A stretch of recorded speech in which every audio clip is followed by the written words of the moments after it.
Hello welcome to my YouTube channel श्रेणी साहित्य भैरथिया तृतीय पद्य जन्मभूमि प्रश्नोत्तर करिबा सेमाने प्रथम पद्य वर्षा द्वितीय पद्य प्रभात अवकाश कविताटा बुझिना प्रश्नोत्तर देखिना सेमाने डिस्क्रिप्शन ले लिंक दे देमी वीडियो देखिदबो आ यार कविताटा बुझेई देछि एबे यार प्रश्नोत्तर करिबा चलो देखिबा प्रश्नोत्तर अभ्यास देख 1 नंबर उत्तर कुह क कोन देला आमे जेउ देश रे जन्म लाभ करिछु ताहाकू कोन बोली कहिबा आमे जेउ देश रे जन्म लाभ करिछु ताहाकू जन्मभूमि बोली कहिबा।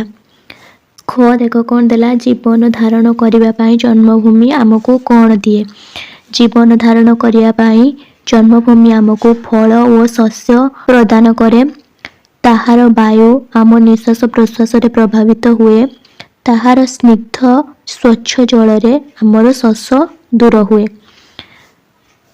ग देख जन्मभूमि कहा सहित तुलनीय जन्मभूमि माँ सहित तुलनीय। घ देख परिवार रे फुटिला फूल माने किए फुटिला फूल उद्यानर शोभा बढ़ाई थाए सेहीपरि स्नेहर पितुला भाई भौणी माने फुटिला फूल परी परिवार को सुखमय और सुंदर करिथांती।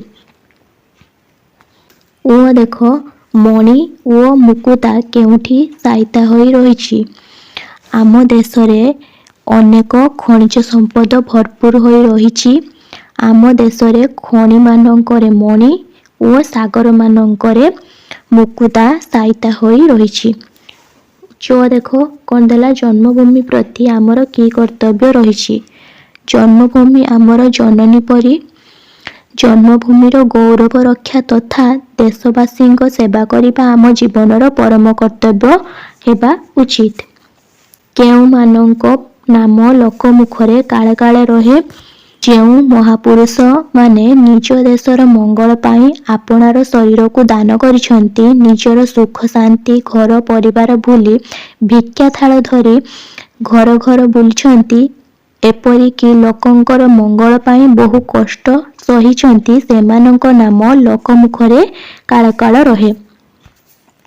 2 नंबर देख 2 नंबर तीनोटी एक जातीय शब्द सहित जो भिन्न जातिर शब्दटी अछि ताकू बाछि अलगा कर। को कोन देला वायु पवन आनंद अनिल ए भितरु केटा भिन्न केटा अलगा को जाईछि एटार ताने अलगा कोटा हबो आनंद होछि अलगा हबो। ख देख जननी माता माँ पिता केटा अलगा हबो पिता होछि अलगा हबो। तापरे ग देख रवि कवि सूर्य तपन कवि अलगा हबो एटार। तापरे घ देख विहंग नक्षत्र विहंगम पक्षी अलगा ताने एटार केटा हबो नक्षत्र अलगा हबो। तापरे उ देख बन जंगल पर्वत कानन ताने अलगा एटार केटा हबो पर्वत अलगा हबो। 2 नंबर कंप्लीट हो गला। तापरे देखो 3 नंबर को जिबा देखो एबे 3 नंबर कोन देला मने पकाई कवितांश को पूर्ण करो ताने हमरो गुटे कवितांश दे देछि आ गुटे अंश हमकु मागी छि आमे सेटा को पूर्ण करिबा। को देखो को कोन देला जार फल शस्य करे डेस धारण ताने कोन हबो डेस तागर जीवन धारण। ख देखो जे देशे अछंती मोर प्रिय डेस परिवार। तापरे गो स्नेहर पितुला भाई भौणी सकले डेस जगार भाई भौणी। 3 नंबर घ देखो घ कोन देला असंख्य नक्षत्र सभे सुनील आकाशे डेस जगार कोन हबो आकाशे हबो। उ कोन देला जे देशे कानने सभे केते तरा फूल डेस जगार केते तरा फूल हबो। तापरे 4 नंबर देखो सरल भाषा रे अर्थ बुझाई लेखो कोटा कोन देला सरलार्थ सेही मोर जन्मभूमि जननी समान धरा तले काहे अछि ता समान स्थान सेही मोर डेडेडेस समान स्थान। शशित पद्यांश अनुसार पद्यांशटी कवि पद्मचरण पट्टनायक लिखित जन्मभूमि कवितारू संगृहीत।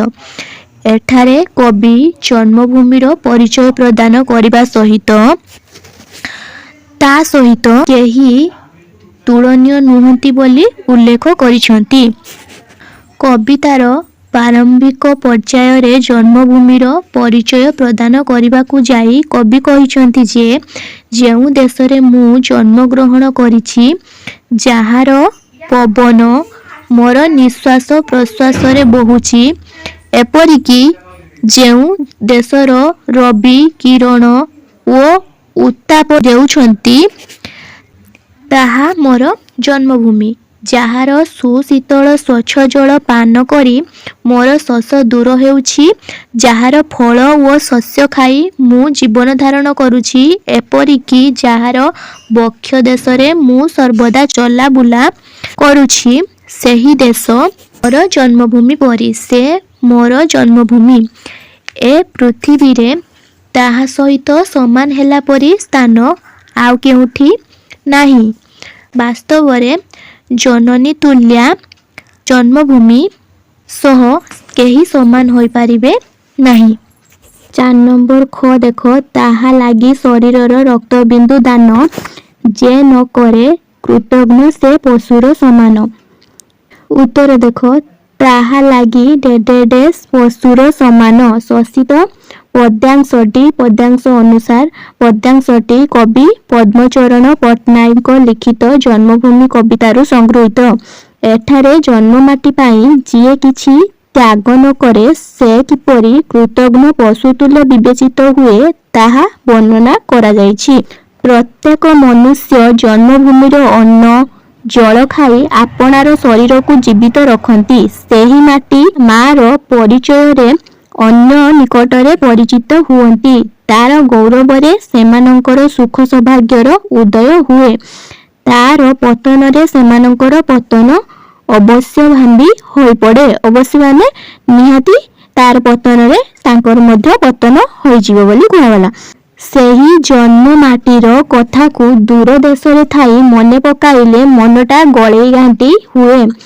ମନ ଦୁଃଖରେ ତାକୁ ଦେଖିବା ପାଇଁ ସର୍ବଦା ଝୁରି ହେବାକୁ ପଡ଼େ। ସେହି ଜନ୍ମମାଟିଠାରୁ ବହୁ ଭାବେ ଉପକୃତ ହୋଇଥିବା ବ୍ୟକ୍ତି ଯଦି ଆପଣା ଶରୀରର ରକ୍ତବିନ୍ଦୁ ମାଟିମା ପାଇଁ ଦାନ ନ କରେ, ତେବେ ସେ ପଶୁତୁଲ୍ୟ ବିବେଚିତ ହୁଏ।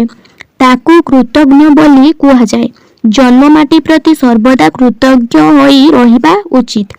ବାସ୍ତବରେ କବିଙ୍କର ଏହି ଉକ୍ତିଟି ଯଥାର୍ଥ ଅଟେ। 4 ନମ୍ବର ଗ ଦେଖ ସରଳାର୍ଥ, ମୁଣ୍ଡ ଝାଳ ଗୋଡ଼େ ମାରି ସ୍ୱଦେଶ ମଙ୍ଗଳେ ଲେଖି ଯାଇଛନ୍ତି ନାମ ଅକ୍ଷୟ ଅକ୍ଷରେ। ଉତ୍ତର ଦେଖ, ମୁଣ୍ଡ ଝାଳ ଅକ୍ଷୟ ଅକ୍ଷରେ। ଶୋଷିତ ପଦ୍ୟାଂଶଟି ପଠିତ ସାହିତ୍ୟ ବହିର ଜନ୍ମଭୂମି କବିତାରୁ ସଂଗୃହୀତ। ଏଠାରେ କବି ପଦ୍ମଚରଣ ପଟ୍ଟନାୟକ ଜନ୍ମମାଟି ପାଇଁ ମହାନ ଅବଦାନ ସମ୍ପର୍କରେ ମହାବୀରମାନଙ୍କର ଆଲୋକପାତ କରିଅଛନ୍ତି। ଇତିହାସର ପୃଷ୍ଠା ଲେଉଟାଇଲେ ବହୁ ମହାବୀରଙ୍କର ଅମର ଜୀବନ ଗାଥା ସମ୍ପର୍କରେ ଜାଣିହୁଏ। ସେହି ବୀରଗଣ ନିଜ ଜନ୍ମଭୂମିର ମଙ୍ଗଳ ବିଧାନ ପାଇଁ ଆପଣାର ଶରୀର ଦାନ କରିବାକୁ ପଛାଇ ନାହାନ୍ତି। ନିଜର ସୁଖ ଶାନ୍ତି ପରିବାରକୁ ଭୁଲି ସେମାନେ ଭିକ୍ଷା ଥାଳ ଧରି ଦ୍ୱାରେ ଦ୍ୱାରେ ବୁଲିଛନ୍ତି। ସେମାନେ ଏ ମାଟି ପାଇଁ ନିଃସ୍ୱ କାଙ୍ଗାଳ ହୋଇଯାଇଛନ୍ତି। ଅନ୍ୟର ମଙ୍ଗଳ ବିଧାନ ନିମନ୍ତେ ମୁଣ୍ଡ ଝାଳକୁ ଗୋଡ଼ରେ ମାରି ବହୁ କଷ୍ଟକର କାର୍ଯ୍ୟ କରିଛନ୍ତି। ଏପରି ବୀର ସନ୍ତାନମାନେ ନିଜର କର୍ମ ଦ୍ୱାରା ଅକ୍ଷୟ ଅକ୍ଷରରେ ଆପଣାର ନାମକୁ ଲେଖି ଯାଇଛନ୍ତି। ଲୋକମୁଖରେ ଯୁଗ ଯୁଗ ଧରି ସେମାନଙ୍କର ଅମର ଗାଥା ପ୍ରଚାରିତ ହେଉଛି। ସେହିଭଳି ସନ୍ତାନ ଲାଭ କରି ସେମାନଙ୍କ ପିତାମାତା ଓ ଜନ୍ମଭୂମି ଧନ୍ୟ ହୋଇଛି। ସେମାନଙ୍କ ଜୀବନ କାହାଣୀ ଆମକୁ ଉଦ୍ବୁଦ୍ଧ କରୁଛି। ବାସ୍ତବରେ ସେହି ମହାନ ବୀରଙ୍କର ଅମର ଗାଥାର ପଟାନ୍ତର ନାହିଁ। 4 ନମ୍ବର 3ଟା ଯାକ ସରଳାର୍ଥ ସମସ୍ତେ ବୁଝିଗଲ। ଏବେ ଯିବା ଦେଖ 5 ନମ୍ବର ଦେଖିବା। 5 ନମ୍ବର ଦେଖ କ'ଣ ଦେଇଛି, ବିଶେଷଣ ପଦ ଗୁଡ଼ିକୁ ଚିହ୍ନାଅ। ପ୍ରଥମେ ଜାଣିବା ଆମେ ବିଶେଷଣ ପଦ କାହାକୁ କୁହାଯାଏ। ବାକ୍ୟରେ ଯେଉଁ ପଦ ବିଶେଷ୍ୟ ପଦର ଗୁଣ, ଅବସ୍ଥା, ପରିମାଣ ଓ ସଂଖ୍ୟା ଇତ୍ୟାଦିକୁ ବୁଝାଇଥାଏ ତାହାକୁ ବିଶେଷଣ ପଦ କୁହାଯାଏ। ଏବେ ସମସ୍ତେ ତାହେଲେ ଭଲ ଭାବରେ ବୁଝିପାରିଲ ବିଶେଷଣ ପଦ କାହାକୁ କୁହାଯାଏ। ତାହେଲେ ଏଇ ଶବ୍ଦ ଗୁଡ଼ାର କହିପାରିବ କେଇଟା ବିଶେଷଣ ପଦ। ଏଠି କ'ଣ ମାଗିଛି ତାହେଲେ ଏଇ ଶବ୍ଦ ଯେଉଁ ଦେଇଛି ତଳେ ଦିଆଯାଇଥିବା ଶବ୍ଦ ଗୁଡ଼ିକର କେ ଶବ୍ଦ ବା ବିଶେଷଣ ପଦ ସେଗୁଡ଼ାକୁ ଚିହ୍ନାଅ। ସେଗୁଡ଼ାକ ତାହେଲେ ବାହାର କରିପାରିବ ବିଶେଷଣ ପଦ କେଇଗା। ସ୍ୱଚ୍ଛ ଜଳ, ସ୍ୱଚ୍ଛ ଜଳର ତାହେଲେ ବିଶେଷଣ ପଦ କ'ଣ ହବ? ସ୍ୱଚ୍ଛ ହବ, କାହିଁକି ନା ଜଳର ଗୋଟେ ଅବସ୍ଥାକୁ ବୁଝଉଛି। ତାପରେ ଦେଖ ପ୍ରିୟ ପରିବାର, ପ୍ରିୟ ପରିବାରର ତାହେଲେ ବିଶେଷଣ ପଦ କେଇଟା ହବ? ପ୍ରିୟ। ଦୟାମୟ ପିତା, ତାହେଲେ ବିଶେଷଣ ପଦ କେଇଟା? ଦୟାମୟ। ଫୁଟିଲା ଫୁଲ, ଫୁଟିଲା ହଉଛି ବିଶେଷଣ ପଦ। ସୁନୀଳ ଆକାଶ, ସୁନୀଳ ହଉଛି ବିଶେଷଣ ପଦ। ନବ ଜଳଧର, ନବ ହଉଛି ବିଶେଷଣ ପଦ। ତରା ଫୁଲ, ତରା ହଉଛି ବିଶେଷଣ ପଦ। ହେଇଗଲା 5 ନମ୍ବର କମ୍ପ୍ଲିଟ ହେଇଗଲା ସମସ୍ତଙ୍କର। 6 ନମ୍ବର ଦେଖ କ'ଣ ଦେଲା, ଉତ୍ତର ଲେଖ। କ'ଣ ଦେଇଛି? ଜୀବନ ଧାରଣ ପାଇଁ କେଉଁ କେଉଁ ଜିନିଷ ଆମର ଅତି ଆବଶ୍ୟକ। ଉତ୍ତର କ'ଣ ହବ? ଜୀବନ ଧାରଣ ପାଇଁ ଜନ୍ମଭୂମିର ପବନ, ସୂର୍ଯ୍ୟ କିରଣ, ସ୍ୱଚ୍ଛ ଜଳ ଓ ଶସ୍ୟ ଫଳ ଆମର ଅତି ଆବଶ୍ୟକ। ସ୍ୱଚ୍ଛ ହେଲା। ଖ ଦେଖ, ଜନ୍ମଭୂମି ଜନନୀ ସହିତ ସମାନ କାହିଁକି? ସମସ୍ତେ ଜାଣିଛ ଜନ୍ମଭୂମି ଜନନୀ ସହିତ କାହିଁକି ସମାନ। ଦେଖ ଉତ୍ତର ଦେଖ, ମା ଯେପରି ଆମକୁ ତା ବକ୍ଷର କ୍ଷୀର ଦିଏ, ଆମକୁ ଲାଳନ ପାଳନ କରେ, ସେହିପରି ଜନ୍ମଭୂମି ମାକୁ ନିଜ ପାଖରେ ରଖିଥିବା ନାନାବିଧ ପଦାର୍ଥ ଦାନ କରି ପାଳନ କରେ। ଜନ୍ମଭୂମିର ବାୟୁ, ସୂର୍ଯ୍ୟ କିରଣ, ସ୍ୱଚ୍ଛ ଜଳ ଏବଂ ଶସ୍ୟ ଫଳ ଆମର ଜୀବନ ଧାରଣ ପାଇଁ ନିତାନ୍ତ ଆବଶ୍ୟକ। ତେଣୁ ଜନ୍ମଭୂମିକୁ ଜନନୀ ସହିତ ତୁଳନା କରାଯାଏ। 6 ନମ୍ବର ଗ ଦେଖ, ପରିବାରର କେଉଁମାନେ ଆମର ପ୍ରିୟ। ତାର କ'ଣ?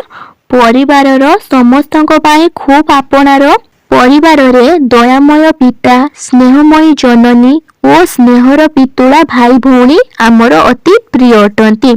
ପଢ଼େଇଲା ବେଳେ କହିଥିଲି ଜନନୀ ମାନେ କ'ଣ, ଯେମାନେ ଦେଖିନାଅ ଡେସ୍କ୍ରିପସନରେ ଲିଙ୍କ ଦିଆହେଇଛି, ଜନ୍ମଭୂମି କବିତାଟା ଭଲ ଭାବରେ ଦେଖିନେବ, ବୁଝିନେବ। 6 ନମ୍ବର ଘ ଦେଖ, କାହାକୁ କବି କୃତଘ୍ନ ଓ ପଶୁର ସମାନ ବୋଲି କହିଛନ୍ତି। ସରଳାର୍ଥରେ ବି ଆମର ଥିଲା ଏଇଟା। ଦେଖ ଉତ୍ତର କ'ଣ ହବ? ଯେଉଁ ଲୋକ ଜନ୍ମଭୂମି ଠାରୁ ନାନାବିଧ ଉପକାର ପାଇ ତାର ମଙ୍ଗଳ ବିଧାନ ପାଇଁ ଆପଣା ଶରୀରକୁ ରକ୍ତଦାନ ନ କରେ, ତାକୁ କବି କୃତଘ୍ନ ଓ ପଶୁ ସହିତ ସମାନ ବୋଲି ବିବେଚନା କରିଛନ୍ତି। 6 ନମ୍ବର ଘ ଯାଏ ସମସ୍ତେ ବୁଝିପାରିଲ। ତାପରେ ଦେଖ, ମହାପୁରୁଷ ମାନଙ୍କ ଜୀବନରୁ ଆମେ କି ଶିକ୍ଷା ପାଉ। ଉତ୍ତର ଦେଖ କ'ଣ ହବ? ଦେଶର ମଙ୍ଗଳ ବିଧାନ ପାଇଁ ନିଜର ଶରୀରକୁ ଦାନ କରିବା ଉଚିତ। ନିଜର ସୁଖ ଶାନ୍ତି ଘର ପରିବାରକୁ ଭୁଲି ଯାଇ ଅନ୍ୟର ମଙ୍ଗଳ କରିବା ଉଚିତ। ଏପରିକି ନାନାବିଧ କଷ୍ଟ ସହି ଲୋକଙ୍କର ମଙ୍ଗଳ ସାଧନ କରିବା ଆବଶ୍ୟକ। ଏହା ହିଁ ମହାପୁରୁଷ ମାନଙ୍କର ଜୀବନରୁ ଆମେ ଶିକ୍ଷା ଲାଭ କରୁ। 6 ନମ୍ବର କମ୍ପ୍ଲିଟ ହେଇଗଲା। ଏବେ ଦେଖ 7 ନମ୍ବର ଯିବା। 7 ନମ୍ବର କ'ଣ ଦିଆହେଇଛି? ସ୍ନେହର ପିତୁଳା ଭଳି ପିତୁଳା ଶବ୍ଦ ପୂର୍ବରୁ ଆଉ କେଉଁ ଶବ୍ଦ ବ୍ୟବହାର କରିହେବ ଭାବି ଲେଖ। ତାହେଲେ ଉତ୍ତର କ'ଣ ହବ? ନୟନ ପିତୁଳା ଆଉ କାଠର ପିତୁଳା। ଏବେ 8 ନମ୍ବର ଦେଖ କ'ଣ ଦେଲା? ବନ୍ଧନୀ ମଧ୍ୟରୁ ଉପଯୁକ୍ତ ଶବ୍ଦ ବାଛି ଶୂନ୍ୟ ସ୍ଥାନରେ ଲେଖ। ଦେଖ କ'ଣ ଦେଇଛି? ରବି ତାପ ସଭା ଧରେ, କିରଣ ଭିତରେ ବିଚରଣ କରେ। କ'ଣ ହବ? କିରଣ ଭିତରେ। ରବି ତାପ କିରଣ ଭିତରେ। ଖ ଦେଖ, କାନନେ ଶୋଭେ କେତେ ତରା ଫୁଲ। ଗ ଦେଖ, ଯାହାର ଗୌରବେ କେତେ ସୁଖର ଉଦୟ। ହେଲା 8 ନମ୍ବର ସବୁ ବୁଝିପାରିଲ। ତାପରେ ଦେଖ 9 ନମ୍ବର ଯିବା। 9 ନମ୍ବର ଦେଖ କ'ଣ ଦେଇଛି? ନିମ୍ନଲିଖିତ ଶବ୍ଦ ଗୁଡ଼ିକର ଅର୍ଥ ପ୍ରକାଶ କରୁଥିବା କେଉଁ କେଉଁ ଶବ୍ଦ କବିତାରେ ବ୍ୟବହାର କରାଯାଇଛି ଖୋଜିକି ଲେଖ। ତାହେଲେ ମେଘ, କବିତାରେ ଆଉ କ'ଣ ବ୍ୟବହାର କରାଯାଇଥିଲା? ମେଘର ତାହେଲେ କ'ଣ ହବ? ଜଳଧର। ବିଜୁଳିର ସେଇଭଳି କ'ଣ ହବ? ସୌଦାମିନୀ। ଚଢ଼େଇର କ'ଣ ହବ? ଚଢ଼େଇର ବିହଙ୍ଗ। ପକ୍ଷୀ, ତାରାର ନକ୍ଷତ୍ର। ପୃଥିବୀ, ଧରା, ଧରିତ୍ରୀ। ତାହେଲେ କମ୍ପ୍ଲିଟ ହେଇଗଲା ସବୁ ଆମର ଜନ୍ମଭୂମିର ପ୍ରଶ୍ନ ଉତ୍ତର। ଯଦି ଭିଡ଼ିଓ ଭଲ ଲାଗିଲା ତାହେଲେ ଭିଡ଼ିଓକୁ ଲାଇକ୍ କରିବ, ସାଙ୍ଗମାନଙ୍କ ସହିତ ସେୟାର କରିବ ଆଉ ଚ୍ୟାନେଲକୁ ସବସ୍କ୍ରାଇବ୍ କରିବ, ଯାହାଦ୍ୱାରା ମୁଁ ଯେତେବେଳେ ଯାହା ଭିଡ଼ିଓ ପଠାଇ ଯେମିତି ସମସ୍ତେ ଭିଡ଼ିଓ ଗୁଡ଼ାକ ପାଇପାରିବ। ତାର ଯାହା ଡାଉଟ୍ ରହିଲା ମୋତେ କମେଣ୍ଟରେ ପଚାରିବ ହେଲା।